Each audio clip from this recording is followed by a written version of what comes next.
প্রধান উপদেষ্টা ডক্টর মোহাম্মদ ইউনূস বলেছেন, বাংলাদেশ গণতান্ত্রিক রূপান্তরের পথে অন্তর্ভুক্তিমূলক গণতান্ত্রিক চর্চা প্রতিষ্ঠায় বদ্ধপরিকর তার সরকার। স্লোভেনিয়ার সাবেক প্রেসিডেন্ট ও ক্লাব দে মাদ্রিদের প্রেসিডেন্ট দানিলো তুর্কের সঙ্গে বৈঠকে এই কথা বলেন তিনি। নিউ ইয়র্কে আরও কয়েকজন রাষ্ট্রপ্রধানের সঙ্গে বৈঠক হয় প্রধান উপদেষ্টার। এছাড়াও অন্য এক আলোচনায় বাংলাদেশে আরও বিনিয়োগে মার্কিন ব্যবসায়ীদের প্রতি আহ্বান জানান তিনি। আরও জানাচ্ছেন জাহিদ রহমান।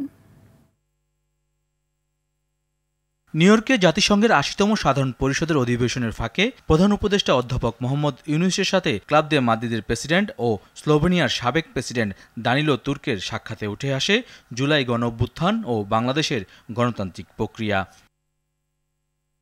অন্যদিকে প্রধান উপদেষ্টা ডক্টর মোহাম্মদ ইউনূসের সঙ্গে আলাদা আলাদা বৈঠক করেন পাকিস্তানের প্রধানমন্ত্রী শাহবাজ শরীফ, কসোভো প্রেসিডেন্ট ভোজোসা ওসমানি। এদিকে অগ্রসর সংস্কার, স্থিতিস্থাপকতা এবং প্রবৃদ্ধি শীর্ষক US Bangladesh executive business round টেবিলে অংশ নেন প্রধান উপদেষ্টা অধ্যাপক মোহাম্মদ ইউনূস। যুক্তরাষ্ট্রের কোম্পানিগুলোকে বাংলাদেশে আরও বিনিয়োগের আহ্বান জানান প্রধান উপদেষ্টা। জাহিদ রহমান, RTV।